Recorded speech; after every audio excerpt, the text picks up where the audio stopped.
Ça y est, c'est l'heure du DCA Challenge février 2025. L'occasion pour moi de faire maintenant la revue du seul investissement que j'ai fait ce mois-ci, c'est la bourse. Voilà, je parle beaucoup d'autres sujets actuellement sur ma chaîne, mais pour moi, le meilleur investissement, c'est la bourse. Donc c'est important pour moi de faire un DCA ou d'investir en priorité en bourse. Ok, je parle de DCA, investissement programmé via Trade Republic. Et si vous l'utilisez, lundi, vous avez investi. Mais il y a quelque chose qui m'a étonné, c'est qu'en fait, lundi, les marchés étaient fermés. Je parle bien des marchés nord-américains sur lesquels j'investis. Et du coup, j'ai mené mon enquête et je vous partagerai ça au cours de la vidéo. Je vais faire directement la revue de ma performance. Voilà, et pour ceux qui ne savent toujours pas ce qu'est le DCA, c'est tout simplement le fait d'investir de façon périodique, quel que soit le montant. Si vous pouvez l'augmenter, c'est encore mieux. Mais le plus important, c'est d'être régulier et à minima constant sur le montant investi. Et en fait, sur le temps, vous lissez votre performance, vous êtes tout le temps exposé. Certes, il y a des baisses en bourse, ça peut faire peur. Par exemple, là, j'en vois une belle. Ce que vous avez sous les yeux, c'est la performance de mon portefeuille. Vous voyez que c'est croissant, tout simplement parce que j'ai arrêté de faire des bêtises la première année où j'ai testé. Après, je passais en DCA. Vous savez qu'on va se mettre en un an. Ça fait 11 mois, c'est quasiment un an. Et vous voyez que c'est constant, même si le marché est haussier. Et comme je disais, parfois il y a des baisses, ça peut faire peur. Comme un petit creux ici, mais au final, sur une année, et c'est même pas le minimum. Pour moi, la bourse, c'est minimum 5 ans. Et pour améliorer mon suivi, au lieu de faire à la calculette comme d'hab, j'ai fait un tableau Excel. Comme ça, on pourra suivre l'évolution de façon mensuelle. Et surtout, ce sera plus lisible. De toute façon, on ne peut améliorer que ce qu'on mesure. Et certes, je le mesurais une fois par mois, mais rien de mieux que d'avoir un peu d'historique. Et voilà, ce que vous avez sous les yeux, tout simplement, c'est le relevé mensuel. Pour rappel, je fais 1 euro en action, 1 euro en ETF, et je vais chercher la diversification via les ETF, et j'investis que dans les secteurs dans lesquels je crois. Voilà, j'ai commencé à vous préparer ça. Bon, je vous avoue que j'ai fait ça un peu à la va-vite, et on voit que en rouge, c'est tout simplement la performance des actions, en bleu, c'est la performance du S&P 500, c'est la performance réelle du S&P 500, c'est-à-dire par exemple les lundis quand j'investis sur les actions, et c'est tout simplement la même pondération, elle est juste 5 fois plus élevée. Voilà, et excusez l'échelle. Je prends en main, en fait, à gauche que vous avez, c'est le plus récent, c'est février 2025. Et d'ailleurs, j'ai pas encore mis la performance des actions, et c'est ce que je vais découvrir avec vous en direct. Et voilà, performance des actions, 97 euros. Voilà, j'avais un petit problème de chiffre. Vous voyez, la performance de Netflix, plus 50% depuis que j'investis. Voilà, sachant que j'investis 10 euros par mois, vaut-il mieux se payer un abonnement Netflix de façon mensuelle ou investir sur Netflix? Enfin bref, et pareil, action qui est toujours à la traîne, c'est Intuit. Donc voilà, je verrai. Le mois prochain, j'investirai encore et j'avais dit dans ma stratégie quand je l'avais présenté que pareil, je m'inspirais de William Higgins et qu'il avait dit en fait le fait d'éliminer la pire des performances mathématiquement, vous allez améliorer votre performance. Donc peut-être que je changerai Intuit, même si je reste confiant toujours sur cette action qui prend actuellement tarif. Et pourquoi elle prend tarif? Tout simplement parce que les États-Unis ont augmenté les droits de douane avec le Canada, le Mexique et d'autres pays.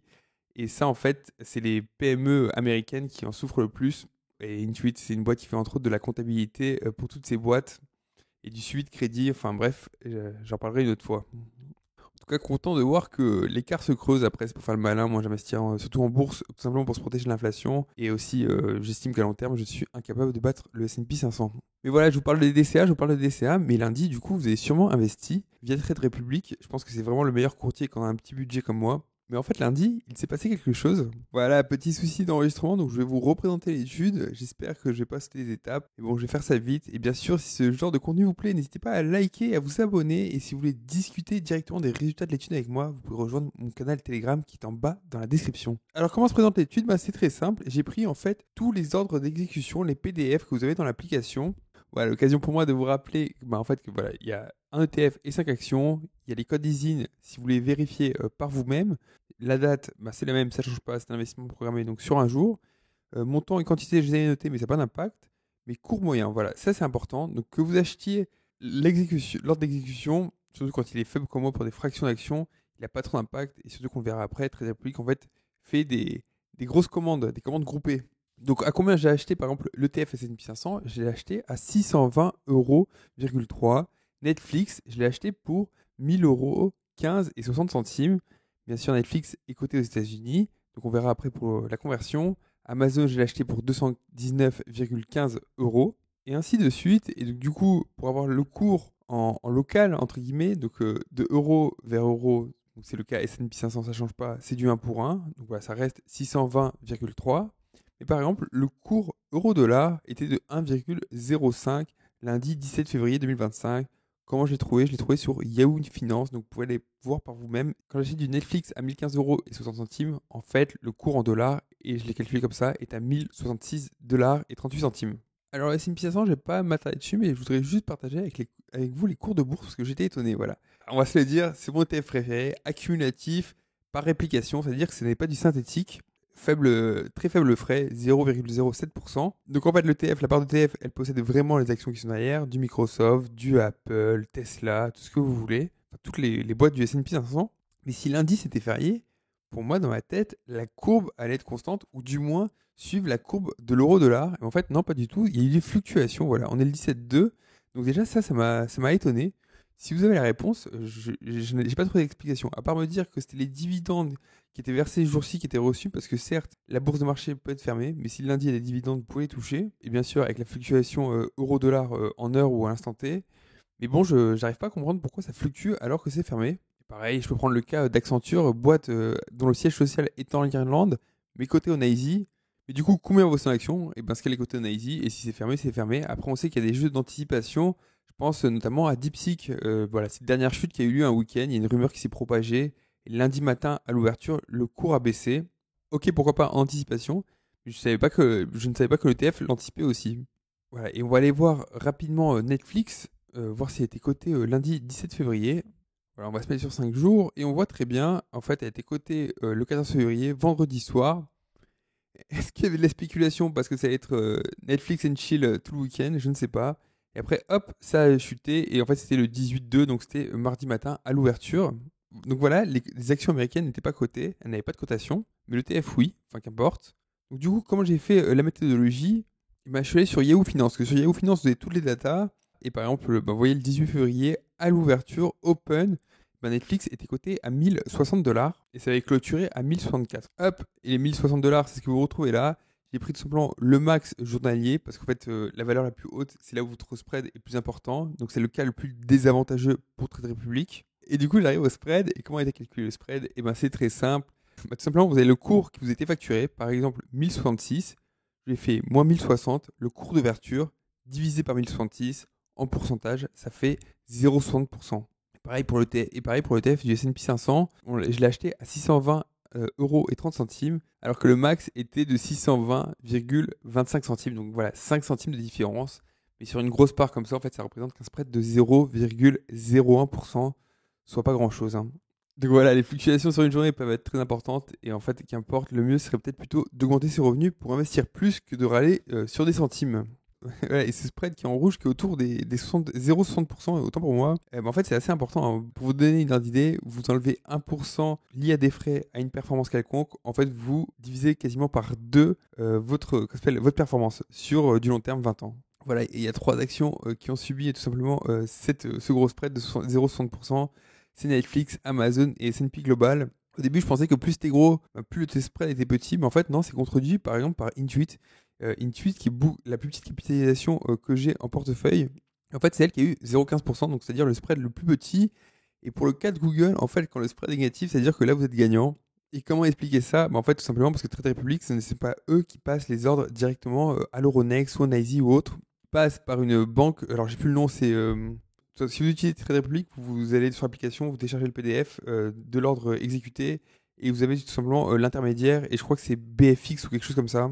Non, non, autant pour moi, c'est BSX, ça me revient. Et donc voilà, et en fait, eux, quand ils s'engagent auprès de Trade Republic de vous le vendre par exemple à 1066, mais en fait, il faut qu'ils calculent le risque un peu comme une assurance. Et en fait, c'est là d'où vient ce delta tout simplement. Ils estiment leur risque, mais des fois ils sont perdants. Par exemple, dans le cas de Google, et voilà. Et pareil, au début, je croyais que c'était par exemple sur de l'Euronext. On va prendre le cas de Netflix encore. À la base, je pensais que c'était coté. Ils achetaient les actions du lundi qui étaient cotées à l'Euronext. Alors, l'Euronext, c'est ce système de bourse européen. Et vous voyez qu'en fait, c'est libellé en euros. Voilà. Du Netflix, actuellement, ça s'échange pour 997,30 euros. Le ticker est particulier, c'est 1NFLX. C'est pas le ticker américain qui est juste NFLX. Il y a un petit chiffre devant. En fait, quand c'est 1, c'est que c'est coté de souvenirs en Belgique. 2, c'est à Londres. Et je crois que 4, c'est en Italie. Il m'a vérifié ça. Et donc là, on est sur l'Euronext, le site officiel de la bourse européenne, entre guillemets. Et vous voyez que le 14, c'était coté. Il y avait peu d'échanges. Et pourtant, il y a eu des échanges de Netflix. Alors comment c'est possible? Tout simplement, c'est un jeu de certificat, rien de grave, hein. Il y a beaucoup de boîtes qui font ça, par exemple Total qui est coté à Paris, mais qui a aussi un certificat émis en Asie pour être acheté par des particuliers américains ou même des fonds, hein. C'est régulier, il n'y a pas de souci, mais je voulais juste vous parler en fait tout simplement de ces histoires de certificats, entre guillemets, un peu de synthétique. Pour parler du pire des cas aussi, c'est la Chine et c'est une des raisons pour lesquelles je n'investirai jamais en Chine, tout simplement parce que c'est interdit au niveau des lois, au niveau du législateur qui l'interdit, du gouvernement plutôt devrais-je dire du bon gouvernement. Et pourtant ils ferment les yeux et en fait c'est des boîtes qui sont, je crois, aux îles Vierges britanniques ou américaines, je dirais plutôt américaines, qui détiennent le titre et en fait qui cotent aussi au Naisy. C'est une espèce de, voilà, c'est un jeu un peu chelou. Ça sent pas très bon, hein. Sur les 5 entreprises, elles sont toutes cotées à l'Euronext, sauf le S&P Global. Je ne savais même pas, ça m'a étonné. Parce que les gouvernements qui sont derrière la législation des marchés de bourse, des places boursières plutôt, refusent que S&P Global, qui leur met des notes, ne veulent pas de S&P Global en Europe. Non, bien sûr, c'est du divertissement. Ok, c'est parfait. On a vu le pire des cas, voilà. Week-end de 3 jours, on achète un jour férié alors que les marchés sont fermés. Du coup, j'ai continué ma petite enquête. Est-ce qu'il y a du spread quand vous faites des investissements programmés, par exemple en janvier? J'ai pris le 4 janvier parce que c'était le plus récent. Pareil, même méthodologie, un ETF, 5 actions, même date. Ce qui nous intéresse, c'est les prix. J'ai pris les prix sur le PDF de l'ordre d'exécution. Parité euro-dollar au jour sur Yahoo Finance, 1,0295, on va dire 1,03. À combien je l'ai acheté en monnaie locale dans le synthétique, on va dire pilule rouge ou pilule bleue. Et voilà, et malheureusement sur le PDF, quand vous allez sur l'application, vous n'avez que le jour, vous n'avez pas une heure précise. Par exemple, je sais pas, j'aurais aimé que ce soit lundi 16 janvier, 15h38. Et bref, de trouver le cours de cotation à la même heure au NYSE ou au Nasdaq, malheureusement c'est pas possible. Donc du coup, j'ai pris le minimum et le maximum. Donc comme ça, on a le cas le plus favorable, on va dire, pour l'utilisateur et le cas le plus défavorable, qui est le cas maximum pour Trade Republic. Voilà, et je vais prendre juste le cas de Netflix pour prouver mes chiffres. Minimum 842,02, maximum 868,98. Comment j'ai fait? Toujours pareil, Yahoo Finance, 7 janvier 2025. Hop, maximum 868,98, minimum 842,02. Et donc voilà, point intéressant, c'est Google. Alors Google ne fait rien. Alors Google sur ces 2 derniers mois, enfin en tout cas dans mon cas, ne fait rien comme tout le monde. En février, c'était la seule qui avait un spread positif pour l'utilisateur. Et ben là, c'est la seule qui a un spread négatif dans le meilleur des cas pour l'utilisateur. Elle a 0,01%. Donc voilà, c'est pas énorme. Il faut bien que la plateforme et entre guillemets l'apporteur d'affaires se rémunère. Mais bon, qu'importe. Et pareil, cas maximum, le meilleur des cas, en final, là, ça se tient, ça se suit, et c'est assez logique, c'est le S&P 500, parce que voilà, c'est coté en euros, il n'y a pas le delta, la marge d'erreur, entre guillemets, du taux de conversion, mais on voit que dans le cas le plus défavorable pour Trade Republic, on est à 0,60%, pareil, et c'est le minimum, hein. Voilà, et ça monte jusqu'à 1,39%, ce qui est quand même énorme, je rappelle, hein, sur 1% de frais ou de pertes par rapport à une performance initiale, sur 20 ans, vous divisez votre performance par 2. Hein. Donc voilà, malheureusement, j'ai pas l'heure exacte. En mars plutôt, autant pour moi, je vais me repérer aux notifications. Si je vois par exemple mon téléphone à 16h20 et qui me dit notification, il y a 18 minutes S&P 500, je sais que voilà, l'ordre a été acheté à 16h02. Je vais faire comme ça. Du coup, je suis intéressé de savoir si en investissement programmé, cas entre guillemets idyllique, cas nominal, un jour ouvré pour la bourse américaine. Je vous rappelle que lundi dernier, c'était férié. Et vous, à votre avis, qu'est-ce que ça va donner? Est-ce qu'il va y avoir un gros spread ou pas? On verra ça dans la prochaine vidéo. Si vous voulez voir mon aventure du DCA Challenge, il y a la playlist qui s'affiche tout de suite. Et sachez aussi que voilà, je pense quand même que Trade Republic, c'est le meilleur courtier pour investir quand on a un petit budget comme moi. Voilà, 100 euros d'investissement par mois. Si vous voulez vous lancer dans le DCA, il y a mon lien en description où vous aurez une fraction d'action qui sera offerte. Mais sachez aussi que voilà, je compte augmenter mes revenus et je compte investir via DeGiro parce que voilà, en DeGiro, on est en direct. Et vous pouvez me dire, oui, mais sur Trade Republic, il n'y a pas de frais. On verra. Et c'est vrai que je peux acheter sur Trade Republic aux horaires d'ouverture du marché. Mais du coup, les frais sont de 1 euro, comme sur DeGiro. Et pareil, si vous avez des questions ou des doutes sur la plateforme DeGiro, je suis en train de la tester là, depuis environ 2 mois. Du coup, n'hésitez pas. Je les mettrai dans ma vidéo de mon premier investissement sur DeGiro que je présenterai sur cette chaîne. Bien sûr, je vous souhaite à tous de très bons investissements. Petit like, petit commentaire, mais surtout l'abonnement, s'il vous plaît. C'est ce qui compte le plus pour la chaîne. Allez, ciao, ciao et bonne journée à tous.